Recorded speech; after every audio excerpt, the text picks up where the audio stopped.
And now at 6, we begin with that breaking news out of Fairfield. Metro North service is getting back to normal after an incident at the Southport train station. Thank you so much for joining us tonight. I'm Annette Montgomery. We know a man was electrocuted on top of a train car and died. Right now, you're taking a look at viewer video from a witness at that train station. Metro North police tell us there was a disturbance on a train around 1:30 this afternoon.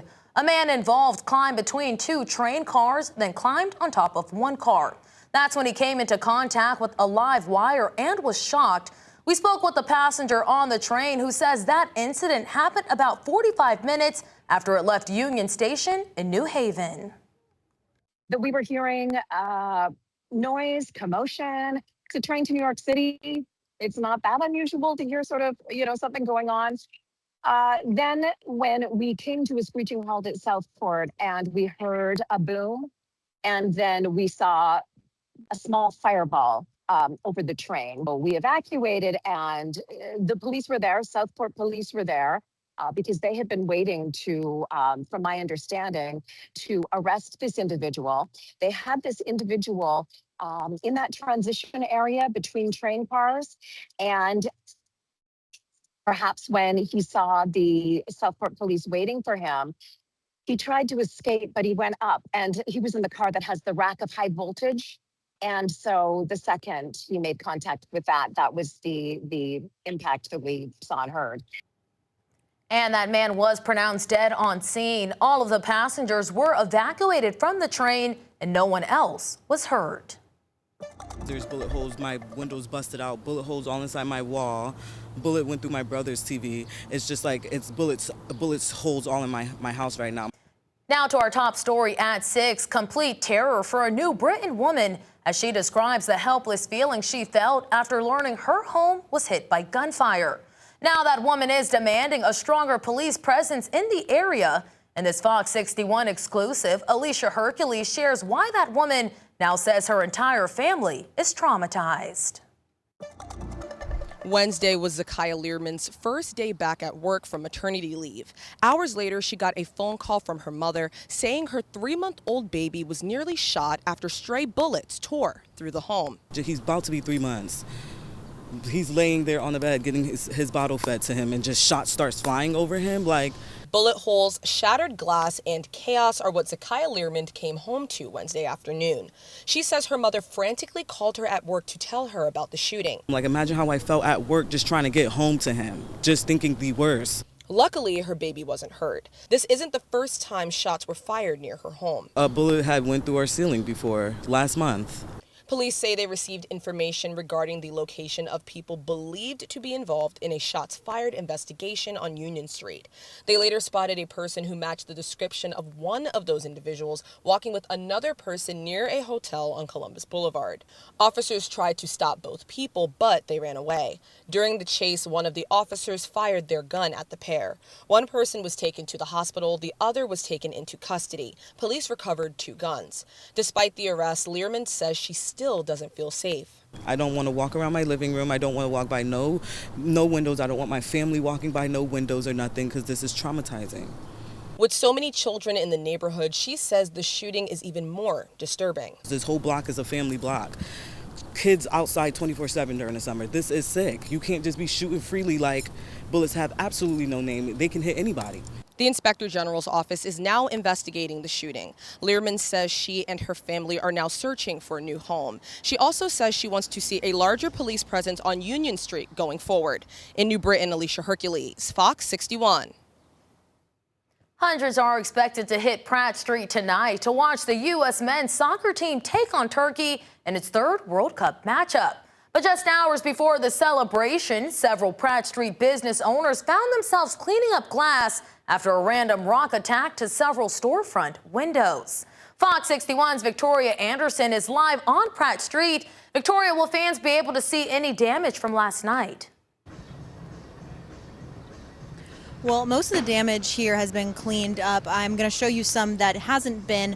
I'm here at Cirilla, which is at the end of Pratt Street. You can see that window right there has been boarded up. That is where the rock went through the window into the kitchen area where they keep their pizza oven. Luckily, there was no customers inside, but management did tell me that there was a staff member that got hit with some debris. He is doing okay tonight. I will show you that there is still some debris out here on the streets. Take a look at this, some chunks of glass from when that rock went through that window last night. Management I talked to said they're looking forward to moving on from what was a very scary night. They have a lot going on this weekend. We have thousands of people in town for the Travelers Tournament. We have World Cup watch parties out here on Pratt Street. And one thing that's helping them move on and feel a little bit more easy about this weekend is knowing that Hartford police got an arrest, and they got that arrest with the help of Cirilla employees.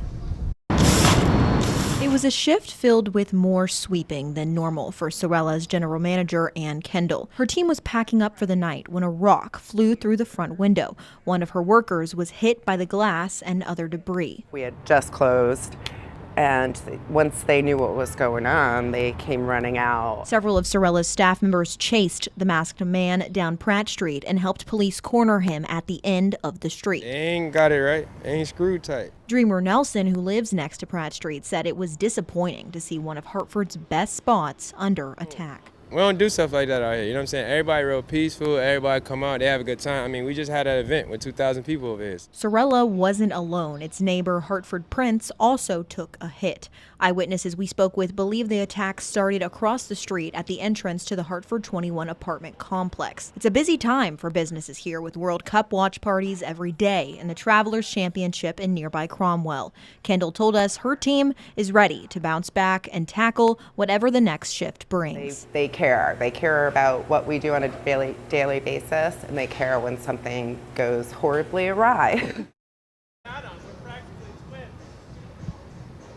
Well, Cirilla and the Hartford Prince shop told me that their hours are going to continue to be the same as they work to repair their storefront. In Hartford, Victoria Anderson, Fox 61. Well, switching to weather, it was a beautiful weather day again today, but changes are coming tonight. Chief Meteorologist Rachel Frank has issued a weather impact alert ahead of showers tomorrow. Rachel. Yeah, this is going to be for tomorrow afternoon between 3 and 8 p.m. But we have a chance of rain before that happens, and that will come overnight tonight, especially after midnight and right around daybreak. Nothing severe during that time frame, but there could be a heavier downpour or a rumble of thunder. And then the weather impact alert is for tomorrow afternoon and tomorrow evening. But the threat here is really isolated in nature, and a lot of the state will stay completely dry in the afternoon. But even when there's a chance for an isolated strong storm, we still want to let you know about it if you have anything going on outside, so you know when to kind of stay up to date and receive alerts. So if you have to head inside, you can. Temperatures right now are close to 80 degrees. We've got some rain to the northwest of us. That should mainly stay away tonight, although there's a slight chance for a shower in Litchfield County tonight. Most of it will be after about midnight. Low temperatures will be falling back into the 60s as we head towards daybreak tomorrow. And tomorrow we're looking at those showers coming to an end, more humidity building in, and then a chance for an isolated pop-up thunderstorm in the afternoon. We'll get a closer look at your forecast coming up, Annette. Rachel. Well, now to a developing story out of Venezuela. The country was hit with back-to-back earthquakes Wednesday, including the biggest one it has seen in more than 100 years. Now we're finally seeing the aftermath of the destruction. As Maddie Gannon reports, at least 164 people have been confirmed dead and nearly 1,000 people are hurt. Rescue efforts are underway in Venezuela after a pair of earthquakes rocked its northern coast early Wednesday evening. The moment I got into the elevator started to shake from side to side really strongly. Authorities worked through the night searching for survivors in the debris. Videos show collapsed structures and piles of rubble. Here, a neighbor says he was searching for a woman stuck in this building. People are posting a lot of friends and family that are missing. It's actually becoming a really sad moment, and I suspect that the next days are going to be really overwhelming for all Venezuelans. The first 7.2 magnitude quake hit just a few minutes after 6 last night. Less than 40 seconds later came the 7.5 magnitude shock. Both hit not far from Venezuela's capital city. Assistance from around the world is flowing in. President Donald Trump said the U.S. stands ready, willing, and able to help, while Secretary of State Marco Rubio told reporters that the U.S. has already deployed search and rescue teams from Virginia and Los Angeles. That's their most immediate need right now is search and rescue efforts. They have a bunch of collapsed buildings, and so they'll need a lot of help in terms of digging through that. Maddie Gannon, Fox 61. Right now, more than $5 million in grants will help the state with its ongoing efforts to prepare for major weather and climate events. 14 Connecticut cities, towns, and nonprofits were among those to receive the financial aid. Each one had to submit project proposals to the Department of Energy and Environmental Protection, explaining how this money would be used to fund projects and systems to mitigate local disaster impacts.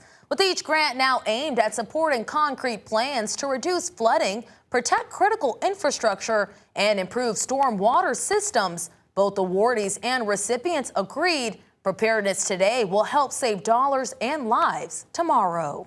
A lot of studies are out there around hazard mitigation that anywhere for every dollar put into hazard mitigation, invested in hazard mitigation projects, the return on investment is anywhere from $6 to $13 in future repairs or economic downtime costs. So the amount of return of an investment on these projects that we're going to get into the state of Connecticut is astronomical, and it's really truly going to make us a much safer state. And this now marks the second round of grant funding through the state's Climate Resilience Fund. Selected cities and towns can expect that money within the next couple of weeks. Round one of the 2026 Travelers Championship is coming to a close as the final groups make their way through the last holes at TPC River Highlands. Fox 61's Alexa Harley joins me now live from the course. Alexa, the first 18 have been played, but where does everyone stand after the first round? Yeah, of course, some of the final groups are still finding their way through the last 18. I think the last group's on hole 17 right now. A lot of eyes on world number one, Scotty Scheffler. Just moments ago, he came off hole 18 behind me. He finished the day at 6 under. He's one of 5 players tied for second at that score, so everyone will be eager to see what he does tomorrow in round 2. Of course, all eyes are also on the local kid from Milford, Connecticut, Ben James, and Keegan Bradley, the New England native, as they enter into round 2. But Eric Cole's kind of been the story today. He's held sole possession of that top spot on the leaderboard at 7 under. He did not have a single bogey all day today. Tons of pars, tons of birdies, and an eagle on number 13. So he's been on top of it all day, sits at 7 under after the first round. And here's what he had to say after he came off the 18th green today. Yeah, no, it was a good way to start the tournament for sure. Like you said, we had really good conditions to start the day, limited wind, greens were pretty soft, so there were birdies to be made out there, and I felt like I played solid and kept giving myself chances, and a few of them went in, so that was nice.